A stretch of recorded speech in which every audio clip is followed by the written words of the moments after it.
तो इस लेक्चर में हम बात करेंगे सैंडविच थ्योरम के बारे में, जो कि लिमिट को फाइंड आउट करने के लिए एक बहुत बढ़िया कॉन्सेप्ट है। क्या है सैंडविच थ्योरम? देखिए, सैंडविच थ्योरम क्या है और इसका यूज किस तरह से करना है, इसके बारे में बात करते हैं। सैंडविच थ्योरम की स्टेटमेंट जो है वो ये मैंने लिखी हुई है, ध्यान से देखिए इसमें क्या लिखा है मैंने। इसमें ये लिखा हुआ है कि अगर एफ एक्स कोई फंक्शन है जो दो फंक्शन जी एक्स और एच एक्स के बीच में रहता है हमेशा किसी इंटरवल ए बी के लिए, ठीक है। अगर किसी इंटरवल ए बी में ये जो फंक्शन एफ एक्स है वो हमेशा इन दोनों के बीच में रहता है, और सी कोई पॉइंट है इस इंटरवल ए बी में, और इस सी पॉइंट पे लिमिट जी एक्स की और एच एक्स की दोनों की एग्जिस्ट कर रही है और एल के इक्वल है। तो ये सैंडविच थ्योरम कहती है कि आपका जो फंक्शन एफ एक्स है जो इन दोनों के हमेशा बीच में रहता है, इस फंक्शन की भी अगर हम लिमिट फाइंड आउट करें एक्स इज इक्वल टू सी पे, तो वो भी सेम आएगी, एल आएगी, जो यहाँ पर आ रही थी। क्या है दोबारा समझते हैं कि अगर फंक्शन एफ एक्स ऐसा फंक्शन है जो दो function F x H x और जी एक्स के अंदर है, हमेशा हमेशा ना हो, मतलब इस इंटरवल के लिए बात कर रहे हैं, किसी भी इंटरवल में जिसके अंदर हम सी पॉइंट पे एफ एक्स की लिमिट ढूंढना चाहते हैं। अगर हमें किसी फंक्शन एफ एक्स की लिमिट ढूंढनी है सी पॉइंट पे, और हम उसकी जो लिमिट है अभी तक हमने जो मेथड किए हैं उनसे नहीं ढूंढ पा रहे हैं, मतलब उस पर कोई फार्मूला नहीं लग रहा, उस पर कोई एल एच रूल हम नहीं लगा पा रहे, कोई एक्सपेंशन हेल्प नहीं कर रहा, जो भी हमने अभी तक मेथड किए अगर वो काम नहीं कर रहे, और हमें ये limit x approaches to c find out करना है, तो ये थ्योरम हमें ये इस तरह से हेल्प करती है कि अगर हमें ऐसे दो फंक्शन मिल जाए, एक एफ एक्स सॉरी एक जी एक्स नाम दे रहा हूँ उसको, दूसरा एच एक्स, ये जो फंक्शन एफ एक्स जिसकी हमने सी पे लिमिट ढूंढनी है, ये फंक्शन इन दोनों के बीच में रहे, कहाँ पे? सी के आसपास, यानी कि सी के उसी को कंटेन करने वाले इंटरवल ए बी में। अगर इस फंक्शन की वैल्यू इन दोनों के हमेशा बीच में रहती है, और इन दोनों फंक्शन की लिमिट सी पे एग्जिस्ट कर रही है और इक्वल भी है, मैंने ये नहीं बोला सिर्फ एग्जिस्ट कर रही है, मैंने कहा एच एक्स और जी एक्स की लिमिट उस पॉइंट सी पे एग्जिस्ट भी कर रही है और सेम भी है, तब हम कह सकते हैं कि जो हमारा एफ एक्स है इसकी लिमिट भी एग्जिस्ट करेगी इस पॉइंट सी पे, और एल ही होगी, वही होगी सेम जो उन दोनों की लिमिट थी। ये किस तरह से, इसको समझना बहुत ही सिंपल सी चीज है, कुछ खास मुश्किल सी चीज, मुश्किल काम नहीं है इसमें इसको समझना। ये मान लेता हूं मैं हमारी एक्स एक्सिस और वाई एक्सिस है, ठीक है, और मुझे किसी पॉइंट ए पे, यहाँ पर कोई पॉइंट ए है, यहाँ पे चलो ए नहीं, हमने यहाँ पे ऊपर सी लिया है, इस पॉइंट जहाँ पे लिमिट बात करनी है तो सी लिख लेता हूँ, चलो ठीक है। इस इंटरवल ए और बी के बीच में कहीं पर ये पॉइंट हमारा सी है, जहाँ पर हमें फंक्शन एफ एक्स की लिमिट निकालनी है। हमें ये बोला गया है कि एफ एक्स और जी एक्स, इन दोनों के फंक्शन एफ एक्स हमेशा बीच में रहेगा इस इंटरवल में, और इस फंक्शन जी एक्स और एच एक्स की जो लिमिट है वो सी पे एल आ रही है। तो चलिए मैं देखिए यहाँ पे फंक्शन बना रहा हूँ, एक ये फंक्शन मैंने बना लिया, मान लेता हूँ इस फंक्शन को मैंने नाम दिया है y is equal to g x, ठीक है, और यहाँ पे इसकी जो लिमिट आ रही है इस पॉइंट पे, ये सपोज करता हूँ यहाँ एल आ रही है, एल इस पॉइंट की लिमिट है इस सी पे, ठीक है। जो फंक्शन था हमारा ऊपर वाला, दैट इज, इसका नाम हमने दिया हुआ है, चलिए एच एक्स, एच एक्स मान लेता हूँ यहाँ पे कहीं पर है, ये जी एक्स और एफ एक्स दोनों के ऊपर है, ये फंक्शन है हमारा एच एक्स, और इसकी भी लिमिट यहाँ पे एल थी, इसलिए मैंने इसका ग्राफ यहाँ पे इस जगह पे बनाया। अब ये जो फंक्शन है हमारा एफ एक्स, वो हमेशा इन दोनों के बीच में रहता है, तो इन दोनों के बीच में किस तरह से बनाए, चलो किसी भी तरह से बनता है, सपोज करो ये जो फंक्शन है हमारा ये इस तरह से बन रहा है,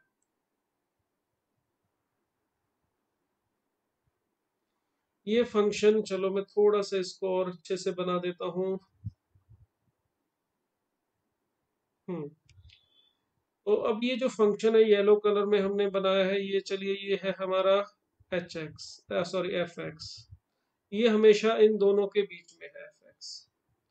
अब अगर ये इन दोनों के बीच में है और एफ एक्स और जी एक्स, सॉरी जी एक्स और एच एक्स दोनों की वैल्यू सी पर, लिमिट जो है एक्स अप्रोचेस टू सी पर एल आ रही है, तो देखो एफ एक्स ना तो इससे ऊपर जा सकता है और ना इससे नीचे आ सकता है, तो श्योर है कि एफ एक्स की जो लिमिट है वो भी इस पॉइंट पे यही होगी एल।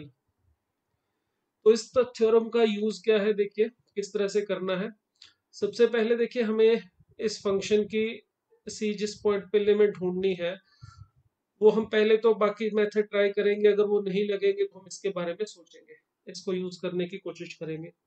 इसको यूज करना है सैंडविच थ्योरम को, तो हमें दो ऐसे फंक्शन ढूंढने पड़ेंगे, एक जो एफ एक्स से हमेशा बड़ा रहे, एक उससे छोटा हो, उस पॉइंट सी के आसपास वाले इंटरवल में, या सभी जगह हो तो और भी अच्छी बात है, अगर एवरीवेयर हो जाए फिर तो झंझट ही नहीं है कोई भी।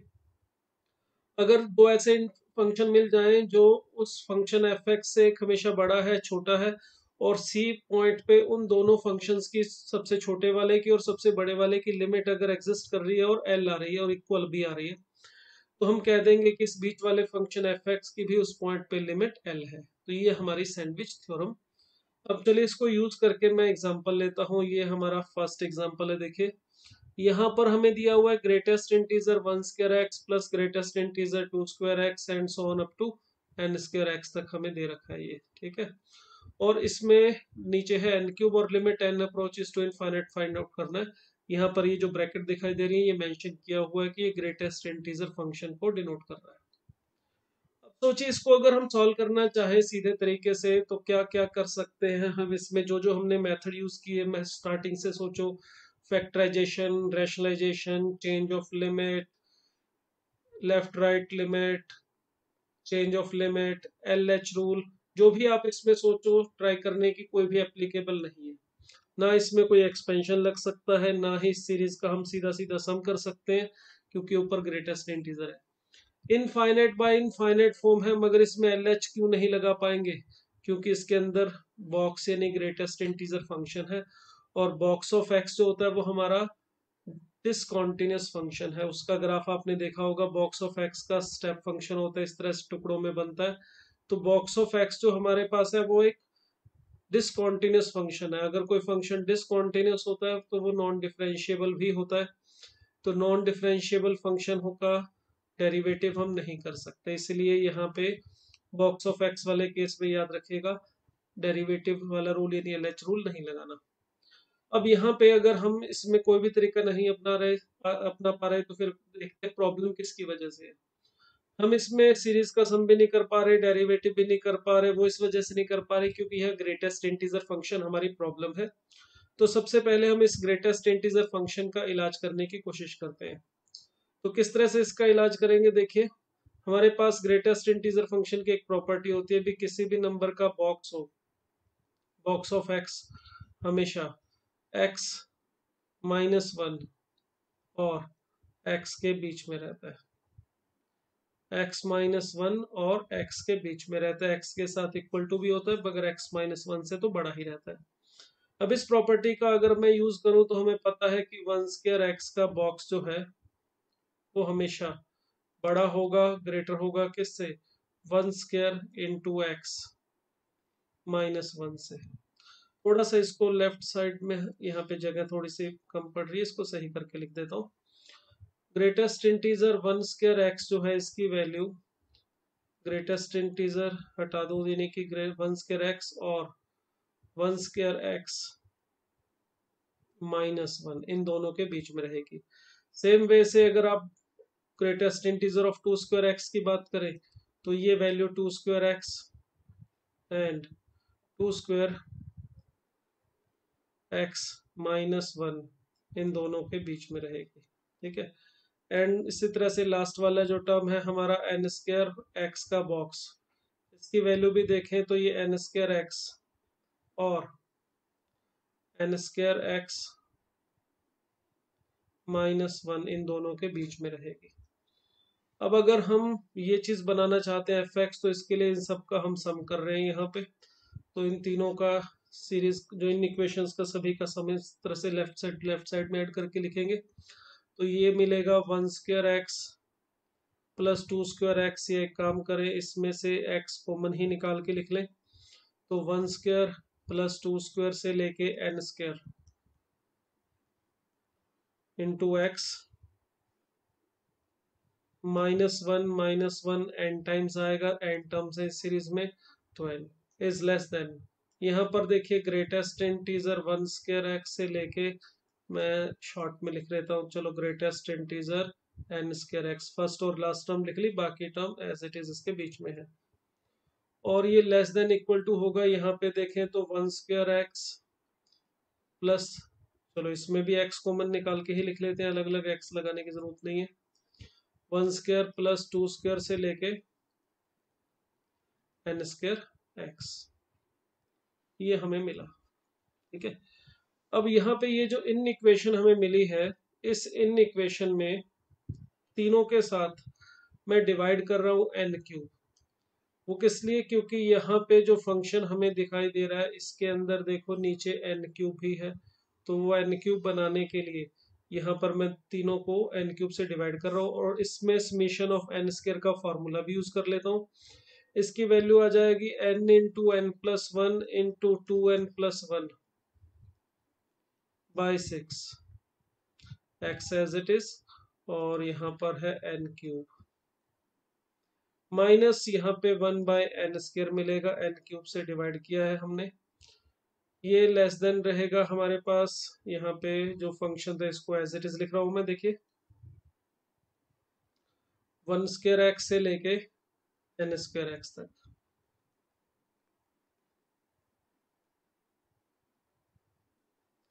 Upon N cube. और यहाँ पे भी मैं फार्मूला यूज करके इसको लिख लेता हूँ, एन क्यूब का समीशन एन स्क्वायर का formula n into n plus one into two n plus one by six, और x जो था वो एज इट इज यहाँ पे लिख लिया। अब इस फर्स्ट वाले फंक्शन को मैं समझ लेता हूँ g ऑफ n। देखो इसमें g ऑफ x नहीं लिखा मैंने, g ऑफ n लिखा है, क्योंकि हमारा वेरिएबल यहाँ पर n है, x नहीं है। Limit n approaches to infinite find out करना है। इसको f ऑफ n लिख लेता हूँ मैं, और ये थर्ड वाले को लिख लेते हैं हम h ऑफ n। और ये हमेशा ही इसके बीच में रहेगा फॉर ऑल n, ये कोई किसी पर्टिकुलर इंटरवल की बात नहीं हो रही है, ये सभी वैल्यूज के लिए बात हो रही है। तो देखिए हमें दो फंक्शन ऐसे मिल गए, एक तो हमारे इस फंक्शन एफ एन जिसकी लिमिट हमने n अप्रोचेस टू इनफाइनाइट पे ढूंढनी है, उससे एक तो हमेशा बड़ा है और एक हमेशा छोटा है। अब हमारी फंक्शन एफ एक्स की या एफ एन की लिमिट हमें अगर n अप्रोचेस टू इनफाइनाइट पे फाइंड आउट करनी है, तो हम इन दोनों की limit n approaches to infinite पे देखेंगे। इन दोनों की अगर स्मॉलर और लार्जर वाले दोनों की limit n approaches to infinite पे सेम आ गई, तो हम कह देंगे इस फंक्शन की लिमिट भी n अप्रोचेस टू इनफाइनाइट पे वही होगी। चलिए इसको फाइंड आउट करते हैं हम। उसके लिए देखिए limit n approaches to infinite, अगर मैं g of n find out करूं, तो इसकी वैल्यू थी हमारे पास limit n approaches to infinite n into n plus one into two n plus one upon six n cube, और साथ में x minus one by n square था। अब इसमें देखिए limit n approaches to infinite one by six, तो मैं as it is रख लेता हूँ, और ये n क्यूब को मैं इस एक n को तो यहाँ कैंसिल कर देता हूँ, यहाँ पे n स्क्वायर मिलेगा। एक n इन दोनों के साथ अलग अलग इस तरह से डिवाइड कर रहा हूँ ताकि वन बाय एन मिल जाए। अगर n अप्रोचेस टू इनफाइनाइट है तो वन बाय एन जो होगा वो हमारा जीरो की तरफ जाएगा, x और ये तो सीधा सीधा जीरो हो जाएगा। ठीक है, अभी रखना है तो अभी रख दो, अभी एक स्टेप बाद रखना है तो तब भी रख सकते हैं। अब अगर यहाँ पे मैं लिमिट अप्लाई कर दूं n अप्रोचेस टू इनफाइनाइट, तो जहाँ पे ये सिक्स है हमारा one by six, limit apply करने पर इसको सही करके लिख देता हूँ एक मिनट में इस तरह से। अब limit n approaches to infinite रखने पर देखिए हमें मिल जाएगा ऊपर टू एक्स बाय सिक्स, और ये सेकंड वाली टर्म तो जीरो ही बन जाएगी। तो देखिए ये आ रहा है एक्स बाय थ्री, तो ये हमारे फंक्शन जो स्मॉलर वाला था उसकी लिमिट आ गई। अब इसी तरह से अगर ग्रेटर वाले की लिमिट फाइंड आउट करूँ n अप्रोचेस टू इनफाइनाइट पे, उसमें तो यही सेम दिखा, जो फर्स्ट वाला टर्म था इसका वही सेम है, n अप्रोचेस टू इनफाइनाइट, यही देख सकते हैं पिछले पेज पे जाके। ये दोनों में देखिए कोई खास अंतर नहीं है, सिर्फ यहाँ पे n स्क्वायर था, मैंने n से एक n कैंसिल किया तो यहाँ n स्क्वायर है। ये सिर्फ इस टर्म का अंतर है दोनों में, कौन सी, वन अपॉन एन स्क्वायर का। और इससे भी कोई फर्क नहीं पड़ने वाला, जब n अप्रोचेस टू इनफाइनाइट होगा तो ये तो जीरो ही हो जाएगा, बाकी तो सेम ही है इसमें। अब इसकी लिमिट फाइंड आउट करने के लिए देखिए यहाँ पे इसकी वैल्यू रख दूं मैं n into n plus one into two n plus one by six, ऊपर x भी है एक और नीचे n क्यूब है। तो ये बिल्कुल ऊपर जैसे किया है सेम उसी तरह से, एक तो n कैंसिल कर दीजिएगा और बाकी हमें मिल जाएगा one plus one by n into two plus one by n into x upon नीचे है हमारे पास सिक्स, जिसकी वैल्यू सिंप्लीफाई करके वही सेम एक्स बाई थ्री आ रही है। देखिए हमारा जो फंक्शन एफ एक्स से छोटा था जी ऑफ एन, उसकी limit n approaches to infinite पे भी एक्स बाई थ्री आ रही है, और नेक्स्ट वाले फंक्शन की जो कि इससे बड़ा था उसकी लिमिट भी एन अप्रोचेस टू इनफाइनाइट पे यही आ रही है।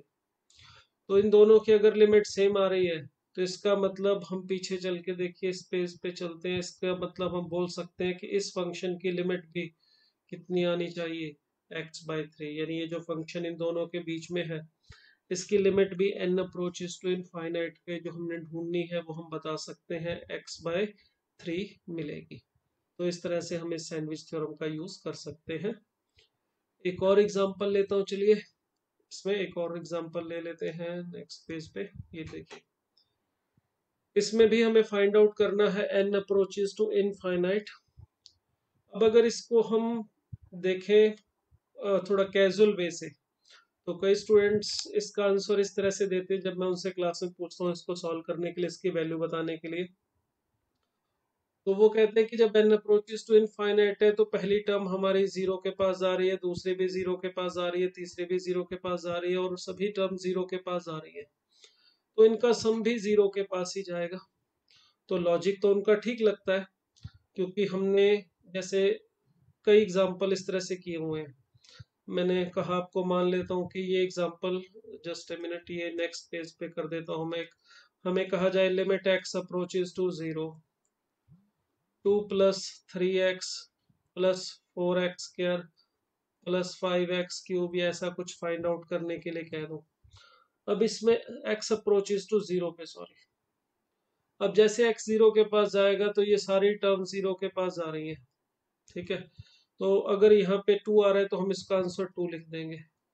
अगर यहाँ पे ये टू नहीं होता, मान लेते हैं सिर्फ यही होता, तो एक्स अप्रोचेस टू जीरो पे हम इसकी वैल्यू जीरो लिख देते हैं। हम कहते हैं यार ये सारी टर्म जीरो के पास जा रही है तो इनका सम भी जीरो के पास जाना चाहिए। तो ये लॉजिक हम यहाँ पे लगाने की कोशिश करें तो यहाँ पर भी कुछ ऐसे ही लग रहा है कि एन अप्रोचेस टू इनफाइनाइट पे ये सारी वैल्यू जीरो के पास जा रही है तो आंसर जीरो आना चाहिए।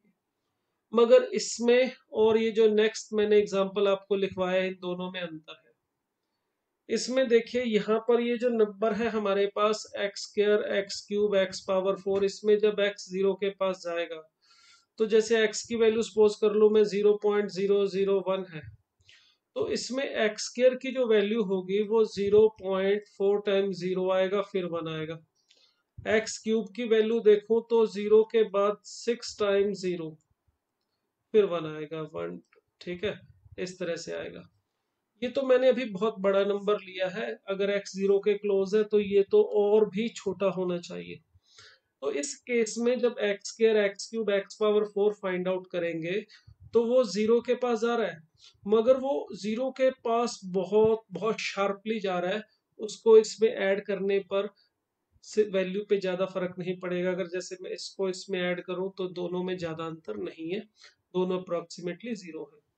बट इस केस में जब हम यहाँ पे बात कर रहे हैं इस एग्जाम्पल में, यहाँ पर ये पहली बात तो सारी वैल्यूज में बहुत ज्यादा डिफरेंस नहीं है, root of n square plus one लगभग लगभग आसपास ही वैल्यू देंगे, ठीक है। और दूसरी बात ये सभी वैल्यूज पॉजिटिव आएगी। और तीसरी बात इस सीरीज में अगर हम नंबर ऑफ टर्म्स काउंट करें तो देखिए पहली टर्म में है n square plus zero root के अंदर नीचे, फिर अंदर है root of n square plus one, फिर प्लस टू, फिर प्लस थ्री और अप टू लास्ट में टू एन है। तो अगर आप इसमें नंबर ऑफ टर्म्स की बात करें यहां से लेके यहां तक, तो ये हमारी टोटल नंबर ऑफ टर्म्स हैं 2n+1 है और n अप्रोचेस टू इनफाइनाइट है, यानी कि इनफाइनाइट टर्म्स है ये। ठीक है, अब अगर ये बहुत छोटी छोटी टर्म्स है, मान लो इसको मैं पहली टर्म को 0.0000001 इतना भी मान लूं, तो नेक्स्ट वाला भी उसके आसपास ही होगा। देखो अगर इसको मैं इनफाइनाइट टाइम ऐड कर रहा हूँ, जैसे इसको अगर सपोज करो मैं 1000 बार भी ऐड कर दूं, तो 1000 बार ऐड करने पर भी ये इनटू, मतलब 1000 बार ऐड करने का मतलब इसको 1000 से मल्टीप्लाई कर दो, तो यहाँ पे हमारे पास ये वैल्यू 0.001 आ जाएगी। और अगर इसको मैं 1 लाख से मल्टीप्लाई कर दूं, तो ये हमारे पास 0.1 भी आ सकता है। ठीक है, तो अभी तो हमने इसको इनफाइनाइट टाइम ऐड करना है, तो इसका मतलब हुआ कि इसकी वैल्यू जरूरी नहीं है कि जीरो ही आए, इसकी वैल्यू जीरो के आसपास भी जा सकती है, इनफाइनाइट भी बन सकती है, या किसी फाइनाइट नंबर के पास भी जा सकती है, नॉन जीरो फाइनाइट नंबर के पास भी जा सकती है। इसीलिए हम इसको सीधा जीरो नहीं लिख सकते। ठीक है, तो जो लॉजिक स्टूडेंट इसमें लगाते थे वो क्या गलती थी उसमें, वो मैंने आपको बताया। चलिए अब इसको करने का हम सही तरीका ढूंढते हैं। अब इस सीरीज के अंदर आपको बताया 2n+1 टर्म है, ये ध्यान रखिएगा, इसकी हमें जरूरत पड़ेगी अभी। तो इसमें मैं देखो ना तो सीरीज का कुछ यूज कर सकता हूँ, ना मैं इसमें LH रूल लगा सकता हूँ, क्योंकि 0/0 या इनफाइनाइट बाय इनफाइनाइट फॉर्म नहीं है। ना ही इसमें कोई एक्सपेंशन काम आ रहा है, ना ही इसमें आप एलसीएम ले सकते हो, ना कोई फार्मूला लग रहा है। तो फिर क्या करें? देखिए ये हमारा n जो है वो अप्रोचेस टू इनफाइनाइट है, तो n एक श्योर बात है कि पॉजिटिव है। अब जो हमारा रूट ऑफ n स्क्वायर है वो n के इक्वल ही है। ठीक है, मगर रूट ऑफ n स्क्वायर से n² + 1 से छोटा है, रूट ऑफ n² + 2 उससे भी बड़ा है। यानी अगर मैं इस तरह से अगर टर्म्स को लिखूं, तो ये लास्ट टर्म जो हमारे पास है रूट ऑफ n² + 2n, इस तरह से लिखा, तो ये सबसे बड़ी टर्म होगी। अगर इससे भी मैं एक बड़ा नंबर और लेता हूँ n² + 2n+1, सॉरी 2n है यहाँ पे, तो ये जो वैल्यू है हमारे पास ये n+1 आएगी, क्योंकि रूट ऑफ n+1 का होल स्क्वायर होगा, और ये पॉजिटिव वैल्यू है तो मोड भी नहीं लगाया मैंने। मतलब ये जो सारी टर्म्स है हमारी वो n से बड़ी हैं और n+1 से छोटी है। अगर आप इनका रेसिप्रोकल करोगे तो इनइक्वलिटी का जो साइन है वो रिवर्स हो जाता है। फर्स्ट टर्म में तो देखो 1/n ही है, कोई दिक्कत नहीं, ये जो फर्स्ट टर्म है ये तो चलो 1/n ही है, मगर जब आप इसका रेसिप्रोकल करोगे तो इनइक्वलिटी का जो साइन है वो चेंज हो जाएगा, n² + 1 1/√n² + 2 and so on up to 1/√n² + 2n, and last में ये जो टर्म थी इसको रेसिप्रोकल करके लिखा जाए तो ये बन जाएगी हमारी 1/n+1। क्लियर?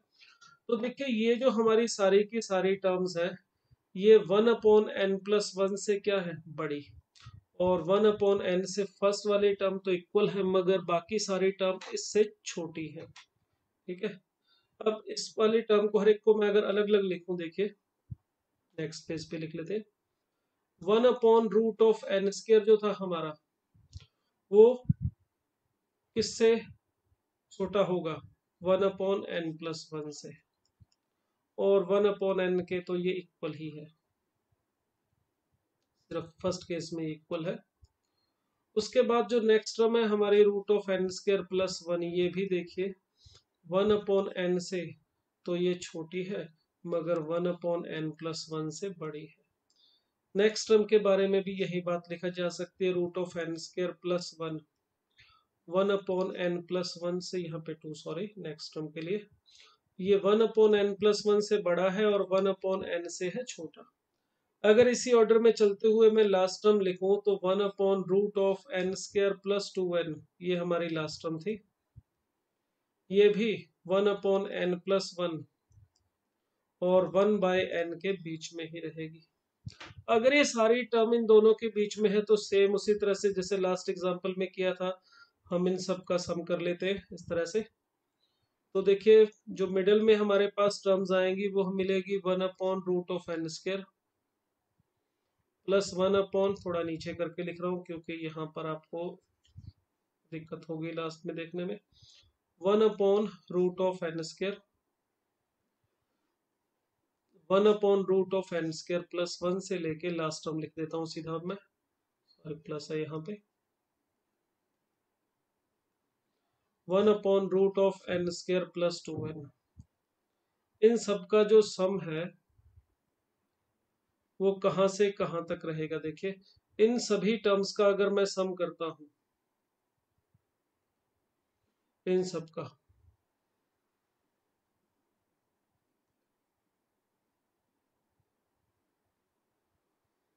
इन सब का सम, तो 1/n+1, 1/n+1, 1/n+1 कितनी बार है ये, सॉरी यहाँ से स्टार्ट करना है फर्स्ट टर्म से, इसको साथ लेके करता हूँ, ये बीच में से ऐसे हटा देता हूँ, चलो ओके।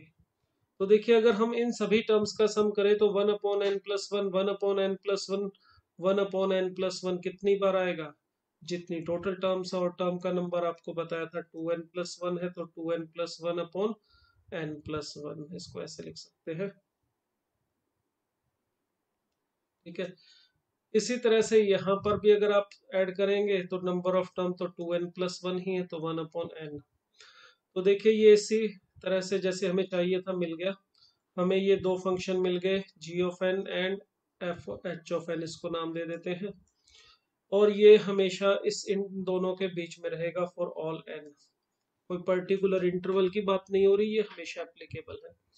अगर ये हमेशा इस दोनों के बीच में रहेगा तो देखिए अगर मैं limit n approaches to infinite पे अगर g(n) की वैल्यू फाइंड आउट करूं, तो limit n approaches to infinite पे इसकी वैल्यू 2n+1/n+1 के सीधा सीधा हम लिख सकते हैं 2।